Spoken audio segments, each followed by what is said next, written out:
कृषी घोटाळा ज्याच्याबद्दल मी मार्चमध्ये प्रेस कॉन्फरन्स घेऊन सगळी माहिती जनतेपुढे दिली होती, त्याच्यावर काही याचिका चालू होत्या आणि काल परवाच्या दिवशी परवा संध्याकाळी माननीय मुंबई हायकोर्टाने त्याच्यावर ऑर्डर पास केली आहे आणि अतिशय आदरपूर्वक मला त्यात काही ज्या त्रुटी वाटत आहेत त्या मी आता मांडणार आहे.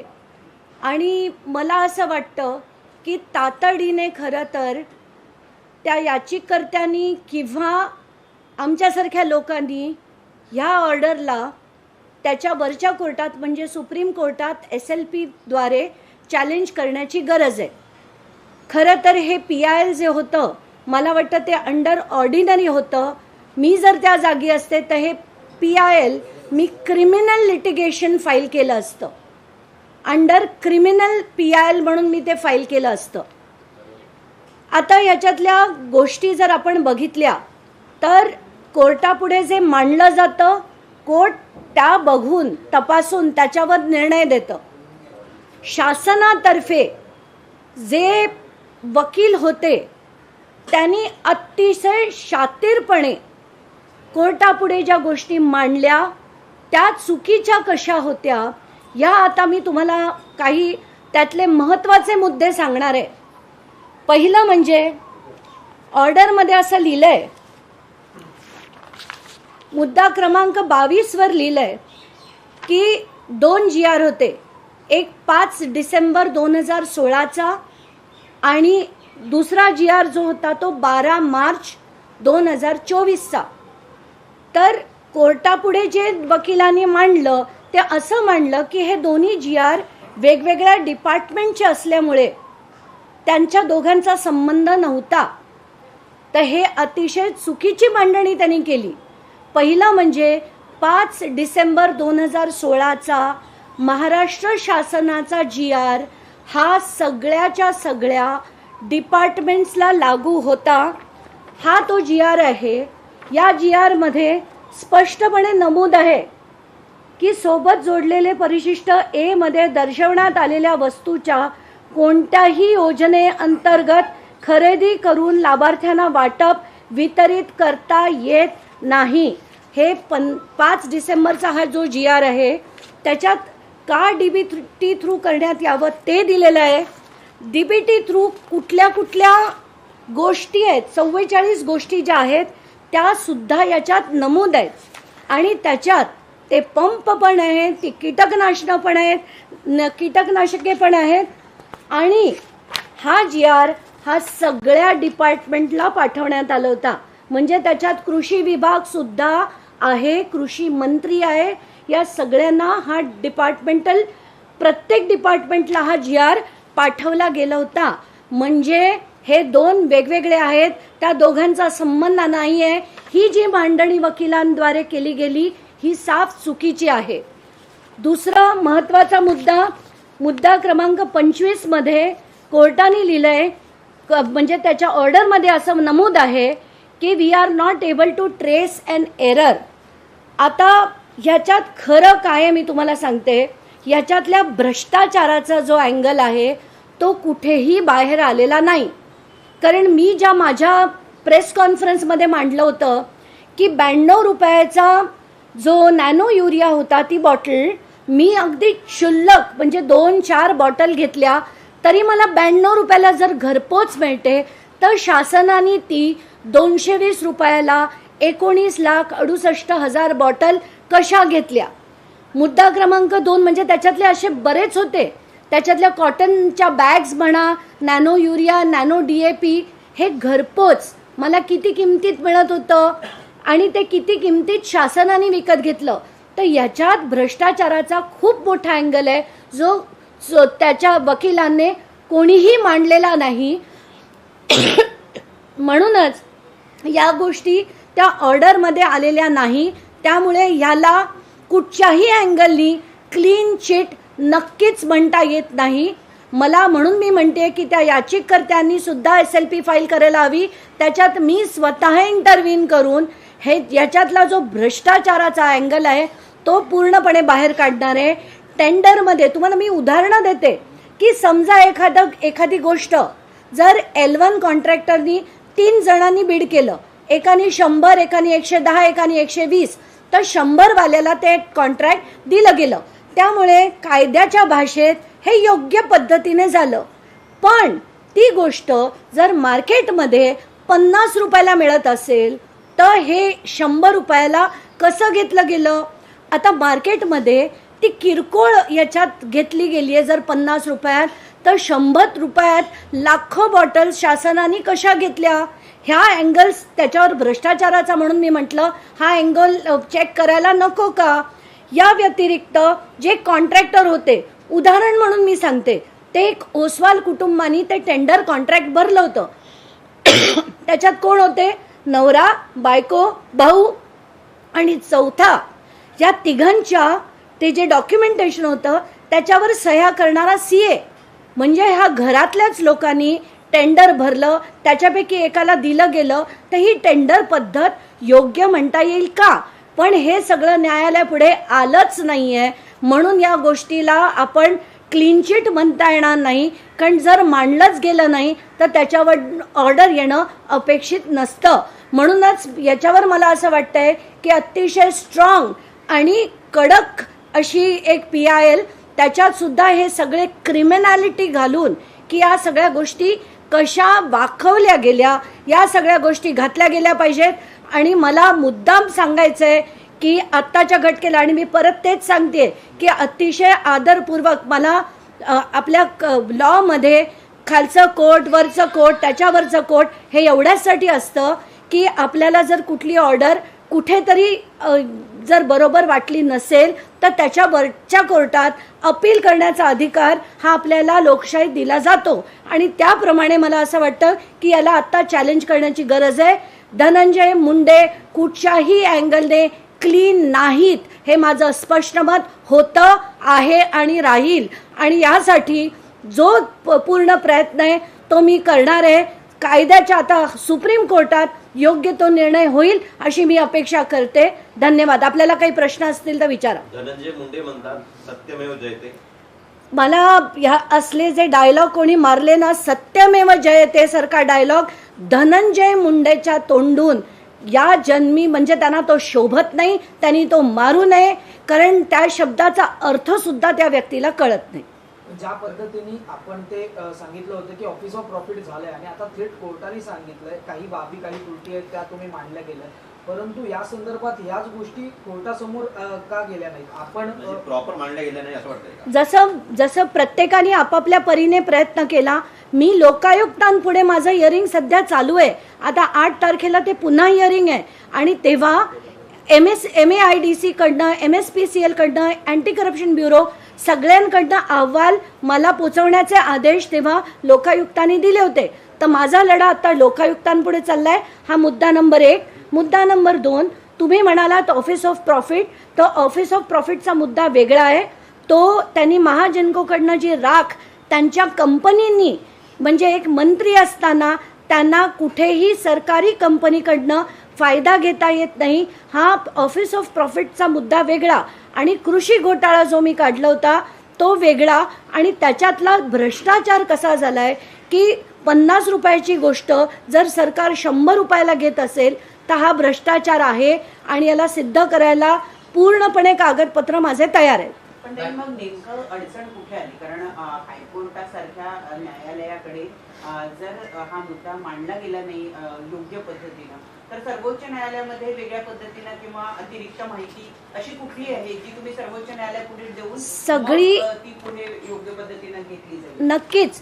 सगळी माहिती जी लपवण्यात आली त्याच्यापैकी सगळ्यात महत्त्वाची माहिती म्हणजे व्ही राधा नावाच्या ज्या ॲग्री सेक्रेटरी होत्या त्यांनी एक अहवाल बनवला होता. तो अहवाल कधीही पुढे येऊ दिला गेला नाही. आणि तुम्हाला असे अनेक मीडिया रिपोर्ट्स दिसतील की त्यांची तडकाफडकी बदली करण्यात आली 13 ऑगस्टला. आणि ही बदली का करण्यात आली? कारण त्यांचं आणि धनंजय मुंडेंचं वाजलं म्हणून ॲडमिनिस्ट्रेटिव्ह डिपार्टमेंटनी त्यांची तडकाफडकी बदली केली. एवढंच नाही, हा मुद्दा नंबर 2, कृषी आयुक्त जे तेव्हाच्या काळी होते त्यांनी आला कधी GR 12 मार्चला, 15 तारखेला त्यांनी पुन्हा एक पत्र पाठवलं होतं की हे करण्यात येऊ नये, नियम बाह्य आहे, हे चुकीचं आहे, DBTद्वारेच झालं पाहिजे असा एक आयुक्त म्हणतो, एक सेक्रेटरी सचिव म्हणतात. त्यानंतर अजून त्याच्या पुढचे 6 महिन्यानंतरचे आलेले कृषी कमिशनर जे पुन्हा होते बिनवडे म्हणून, त्यांनी सुद्धा एकदा नाही 8 वेळा म्हटलं की हे चुकीचं होत आहे आणि हे करण्यात येऊ नये, DBT अंतर्गतच झालं पाहिजे असं प्रत्येक जण जर मांडत होता, तर त्यांचे वकील हे कोर्टापुढे कसं मांडू शकतात? म्हणजे आयुक्तांना रिप्रेझेंट करणारे 2 नावाचे जे वकील होते त्यांनी कोर्टापुढे अशी मांडणी केली की सगळं टेंडरिंग प्रोसेस बरोबर होत आहे, ती सरकारी प्रक्रिया बरोबर होत आहे. या गोष्टी जर मांडल्याच नाहीत तर कोर्टापुढे येणारच नाहीत. तर या सगळ्या गोष्टी मांडणे गरजेचं आहे. आणि मी पुन्हा म्हणेन की धनंजय मुंडे ते स्वच्छ नाहीत, कृषी घोटाळा आहे आणि त्यांनी त्याच्यात पैसे खाल्लेत. हे मी आधी म्हणते, आज म्हणेन, उद्याही हेच म्हणेन. धनंजय मुंडे ज्याप्रमाणे सत्यमेव जयते म्हणताय, तुमच्या घरी तुम्ही ऑर्डर केलेल्या काही वस्तू तुमच्या घरापर्यंत आल्या, परत गेल्या, नंतर काय झालं ते तर माहितीच आहे. त्याच्यानंतर मी सगळ्या वस्तू पुन्हा मागवल्या आणि त्या सगळ्या वस्तू माझ्याकडे आल्या. आणि तेच म्हणते मी, नॅनो युरिया, नॅनो DAP, मेटाल्डेहाइड. आणि ह्याचं टेंडरिंग प्रोसेसमध्ये त्यांनी म्हटलं होतं काय की कच्चा माल खरेदी करण्यासाठी ही त्यांनी ॲडव्हान्स रक्कम मागितली. कुठलाच कच्चा माल नव्हता ह्याच्यात. नॅनो युरिया, नॅनो DAP हे थेट खरेदी करायला हवं होतं. MAIDCने डायरेक्टली इफ्कोकडनं खरेदी करायला हवं होतं, ते त्यांनी ट्रेडर थ्रू केलं. ह्या सगळ्या अनियमितता ज्या आम्ही मांडल्या होत्या त्या कोर्टापुढे आणल्याच गेल्या नाहीत. म्हणून ही ऑर्डर झाली आहे. ती ऑर्डर चॅलेंज करणं अतिशय गरजेचं आहे, क्रिमिनली चॅलेंज करणं गरजेचं आहे. म्हणून क्रिमिनल PIL करावी अशीच मागणी मी करते. राज्यामध्ये अनेक मंत्री जे आहेत ते वादामध्ये अडकलेले आहेत. चर्चा अशी सुरू आहे की काही मंत्र्यांचा राजीनामा घेतला जाईल आणि त्या जागी नव्यांना संधी दिली जाईल. ज्या वेळेला तुम्ही हा कृषी घोटाळा मांडला होता त्याही वेळेला सातत्यानं असं बोललं जात होतं की याची चौकशी केली जाईल आणि चौकशीत जर निष्पन्न झालं की ते निर्दोष आहेत तर पुढे कदाचित त्यांना पुन्हा मंत्रिमंडळात सामावून घेतलं जाऊ शकतं. तुम्हाला असं वाटतं का की ही जी अडचण राज्यात निर्माण झालेली आहे, जाणीवपूर्वक लवकर याचा निकाल हा लावण्यात आलेला आहे किंवा PIL लवकर घेण्यात आलेली आहे जेणेकरून धनंजय मुंडे यांची पुन्हा मंत्रिमंडळात वापसी होईल? धनंजय मुंडे यांची कधीही मंत्रिमंडळात वापसी करून घेऊ नये असं फडणवीसांना मी विनंती करते. कारण त्यांनी जितक्या वेळा ते त्यांना आणतील तितक्या वेळा मी त्यांच्याशी लढून त्यांना त्या मंत्रिमंडळाच्या बाहेर काढण्याची व्यवस्था करेन. कारण मला असं वाटतंय आत्ताच्या घटकेला असे जे विवादित मंत्री आहेत त्या सगळ्यांना घरी बसवलं तरच शिस्त येईल.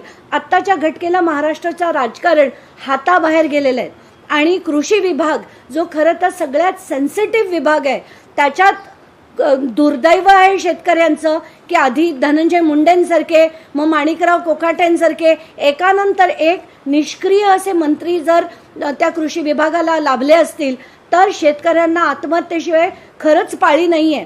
आणि अतिशय सेन्सिटिव्ह आणि संवेदनशील असा व्यक्ती मुख्यमंत्र्यांनी त्या पदावर आणावा अशी मी त्यांना विनंती करते. धनंजय मुंडेंनी त्यांच्या पोस्टमध्ये असं म्हटलंय की या प्रकरणात माझ्यावर अनेकांनी बिनबुडाचे बेछूट आरोप केले, त्या सर्वांना न्यायव्यवस्थेनं न्याय उत्तर दिल्याचं समाधान आहे. आणि दुसरं त्यांनी असं म्हटलंय की हा निकाल शेतकरी बांधवांच्या प्रती आम्ही आस्था बाळगून केलेल्या कामाची पोचपावती आहे. आता आस्था बाळगून गेल्याची पोचपावती आहे तर ही पोचपावती नक्कीच नाही. अनेक विषय जे आहेत ते वकिलांनी न्यायालयापुढे मांडलेच नाहीत. चुकीची मांडणी सरकारी वकिलांनी केली आणि ही ऑर्डर जी मिळाली आहे ती चुकीची आहे असं आणि याच्याविरुद्ध अपीलवर जाणं गरजेचं आहे. कारण मांडणी मुळात कम्प्लिटली फ्लॉड केली. सरकारी वकिलांनी कम्प्लिटली फ्लॉड मागणी जर केली असेल तर याच्यावर आपण अपेक्षाच करू शकत नव्हतो.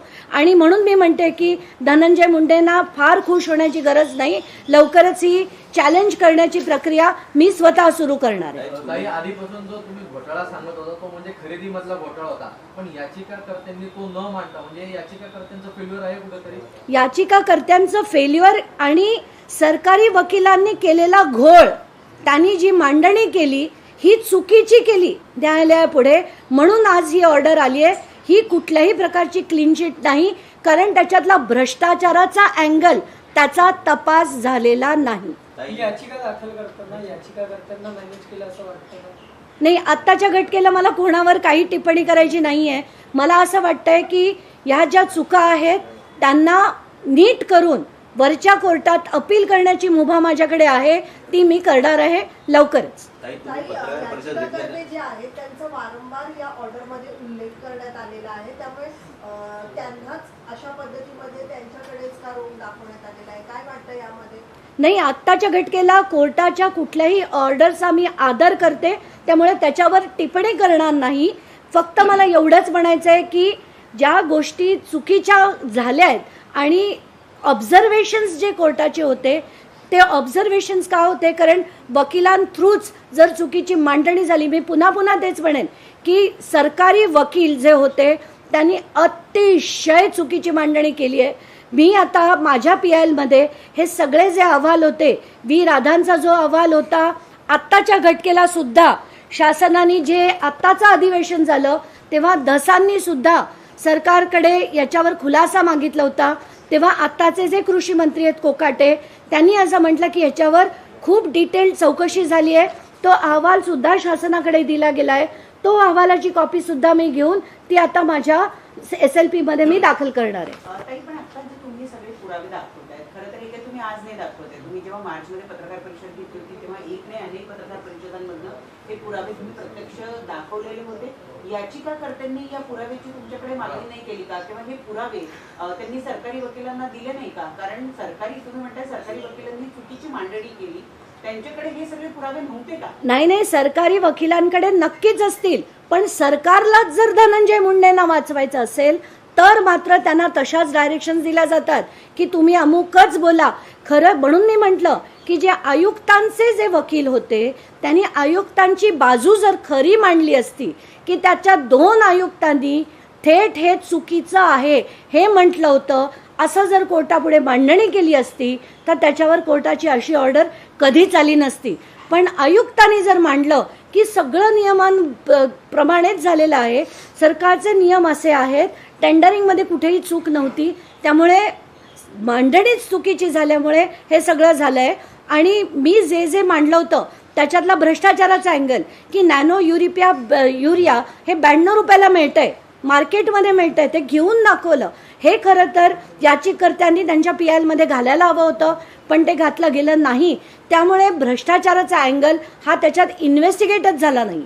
परंतु ताई, मग मुळात हा मुद्दा जेव्हा सुरुवात तुम्ही केली त्यानंतर याचिकाकर्ते आणि हे सगळे विषय पुढे आले, त्यावेळेला याचिकाकर्त्यांनी तुमच्याशी संपर्क साधला नाही का? हे पुरावे त्यांनी तुमच्याकडून घेऊन ते सादर करण्याची इच्छा त्यांनी व्यक्त केली नाही का? माझ्याकडे एकूण 3 ते 4 जणांनी संपर्क केला, त्याच्यापैकी 2 महाराष्ट्रातले होते आणि 2 दिल्लीचे होते. आणि या व्यतिरिक्त दिल्लीचा एक जर्नलिस्ट आहे, त्यांनी मला इफ्कोची सुद्धा प्रचंड माहिती दिली की इफ्कोमध्ये सुद्धा बराच मोठा घोटाळा आहे.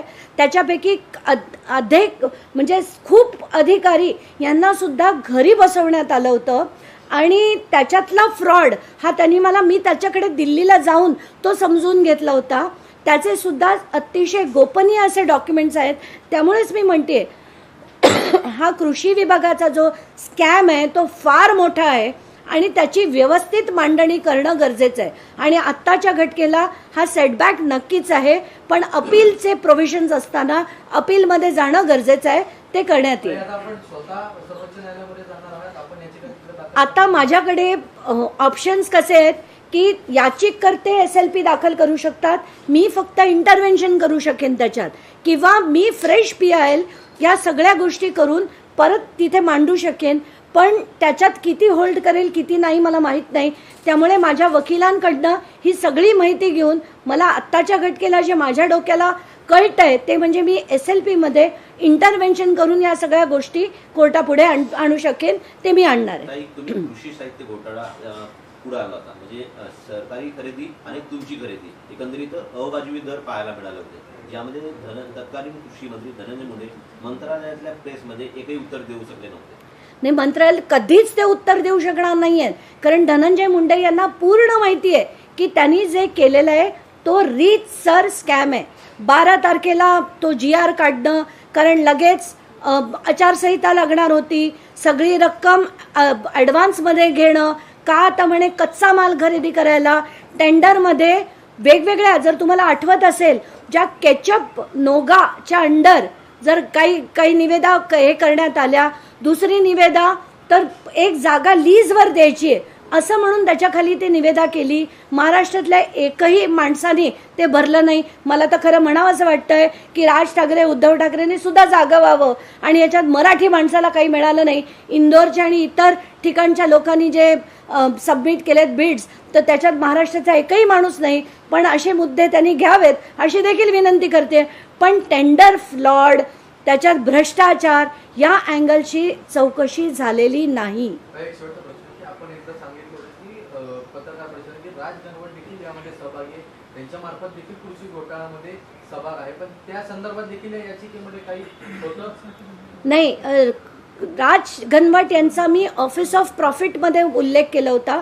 त्यांची जी कंपनी होती, 2 कंपन्या, व्यंकटेश्वरा इंडस्ट्रियल सर्व्हिसेस आणि टर्टल लॉजिस्टिक पैकी व्यंकटेश्वरामध्ये राज गणवट आहे असं मी म्हटलं होतं. आणि त्यांचा याच्यात ॲग्री स्कॅमशी विशेष मला कुठे संबंध दिसला नाही. असेल तर तोही काढेन, पण आत्ताच्या घटकेल तरी नाही.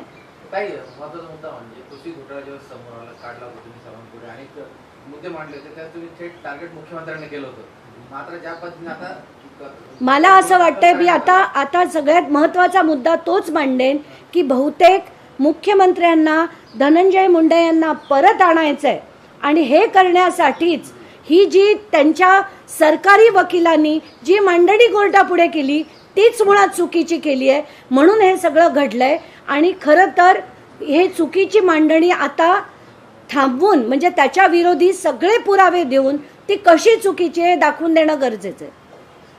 एक आता म्हणजे खरं तर हा मुद्दा या मुद्द्याशी संबंधित नाही, परंतु आता आपण उल्लेख केला की टेंडर जे आहे ते महाराष्ट्रातल्या मराठी माणसाला मिळालं नाही, याकडे उद्धव ठाकरे आणि राज ठाकरे यांनी लक्ष द्यावं. काल रत्नागिरीमधनं एक बातमी अशी आली की संपूर्ण कोकण रेल्वे जी आहे, या कोकण रेल्वेचा जो पूर्ण रस्ता आहे, तिथले जेवढेही पे अँड पार्क आहे ते सगळे परदेशी परप्रांतीयांना दिले गेलेले आहे.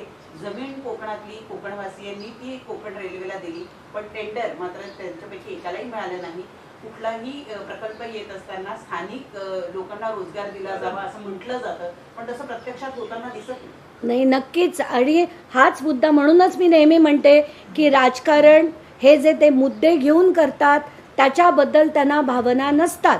उद्धव ठाकरे आणि राज ठाकरेंना खरंच मराठी माणसांबद्दल वाटलं असतं तर त्यांनी लढाई तसा दिला असता की मराठी माणसांना उद्योगधंदे चालवून त्यांना तशी कॉन्ट्रॅक्ट्स मिळावी अशी त्यांनी मागणी करायला हवी होती. पण मराठीचा मुद्दा ते चुकीच्या दिशेने घेऊन आम्हीच त्यांचे वाली हे जे दाखवत आहेत, तर खरे तुम्ही तज्ञ वाली असाल तर तसं कृतीत दाखवा अशी मागणी मी नक्की करेन. मला त्याच्याबद्दल बोलायचं नाही. आणि नानांबद्दल आदर नक्कीच आहे, पण त्यांनी त्यांच्या वैयक्तिक जीवनात अशा चुकीच्या गोष्टी केल्या असतील तर ते चुकीचं आहे. आणि त्यावर मी खरंच काही आत्ताच्या घटकेला बोलणार नाही. त्या मुलीला न्याय मिळावा एवढंच मात्र मांडेन. ठीक आहे. थँक्यू.